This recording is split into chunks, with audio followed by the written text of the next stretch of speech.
الحمدللہ رب العالمین والعاقبۃ للمتقین والصلاۃ والسلام علی سید الانبیاء والمرسلین جد الحسن والحسین اما بعد فاعوذ باللہ من الشیطان الرجیم بسم اللہ الرحمن الرحیم قال اللہ تبارک و تعالی فی القرآن المجید والفرقان الحمید ان اللہ وملائکتہ یصلون علی النبی یا ایھا الذین آمنوا صلوا علیہ وسلموا تسلیما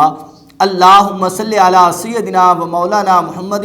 وعلی آلہ واصحابہ وبارک وسلم۔ ناظرین، آج میں نے جس موضوع پہ گفتگو کرنی ہے وہ ہے کہ ڈٹ جانا، حق کی خاطر ڈٹ جانا، اپنی آواز کو بلند کرنا، کسی کے سامنے جھک کر نہ رہنا۔ جب تک آپ کسی کے نیچے لگے رہیں گے، جب تک آپ اس کا حکم مانتے رہیں گے، حق کی خاطر ڈٹ نہیں جائیں گے، تب تک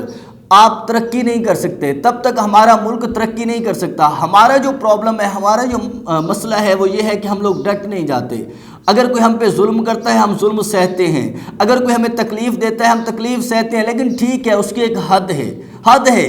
اخلاقیات کی ایک حد ہے، لیکن ظلم کے خلاف کوئی حد نہیں۔ آپ کو ڈٹ جانا چاہیے، آپ کو مقابلہ کرنا چاہیے۔ اگر کوئی ظالم ہے، ظلم کرتا ہے، تب آپ کو ڈٹ جانا چاہیے۔ قربان جو حضرت سیدنا فاروق اعظم کا زمانہ ہے، حضرت سیدنا فاروق اعظم رضی اللہ تعالی عنہ قربان جو مسجد میں تشریف لے جاتے ہیں، جیسے ہی مسجد میں تشریف لے جاتے ہیں، نماز جمعہ کا وقت ہے، آپ کو کچھ دیر ہو جاتی ہے، اور میں قربان نہ جاؤں، میرے مصطفیٰ کے صحابی ہیں حضرت سیدنا ابو ایوب انصاری رضی اللہ تعالی عنہ، بڑے مفلس اور غریب ہیں، لیکن قربان جو آپ کا ڈٹ جانا دیکھیے۔ حضرت سیدنا فاروق اعظم 22 لاکھ مربع میل کے حاکم، وقت کے امیر المومنین، وقت کے بادشاہ ہے، جمعہ کے وقت سے تھوڑی سی دیر ہوتی ہے، جیسے ہی مسجد میں داخل ہوتے ہیں حضرت ابو ایوب انصاری کھڑے ہو جاتے ہیں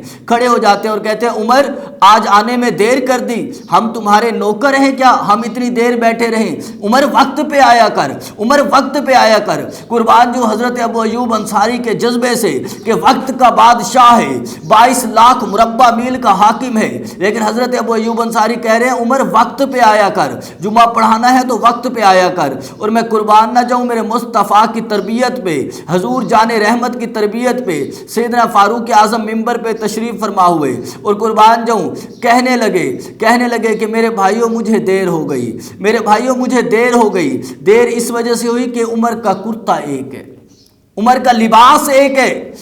22 لاکھ مربع میل کا حاکم، وقت کا امیر المومنین، وقت کا بادشاہ، لیکن قربان جو کہتے ہیں میرا لباس ایک ہے۔ اور عبداللہ کی امی نے یعنی میری زوجہ نے اس لباس کو دھونے کے لیے کھڑا کیا تھا اور گیلا تھا، اور قربان جو رونے لگے، آنکھوں سے آنسو جاری ہو گئے، داڑھی مبارک تر ہو گئی۔ جب داڑھی تر ہو گئی اور صحابہ سے کہنے لگے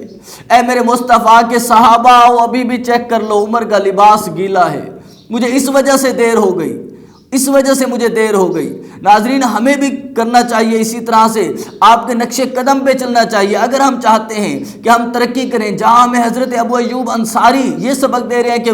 وقت کے حاکم کے سامنے ڈٹ جانا چاہیے، اگر حق کی بات ہے کر دینی چاہیے۔ وہیں قربان جو حضرت سیدنا فاروق اعظم کا عمل دیکھیے کہ وقت کا حاکم ہے، سزا بھی دے سکتے ہیں، لیکن اس کے باوجود آنکھوں سے آنسو جاری ہیں، اور قربان جو کہتے ہیں کہ عمر کے پاس لباس ایک ہے، لباس ایک ہے، وہ بھی ابھی بھی گیلا ہے، آؤ چیک کر لو۔ دلی دعا ہے اللہ تبارک و تعالیٰ میرے یہ چند الفاظ اپنی بارگاہ میں قبول اور منظور فرمائے، اور ہمیں حضور علیہ الصلوۃ والسلام، صحابہ کرام، تمام اہل بیت عظام، اولیاء کرام سے محبت کرنے کی توفیق عطا فرمائے۔ وما علیہ الا البلاغ المبین۔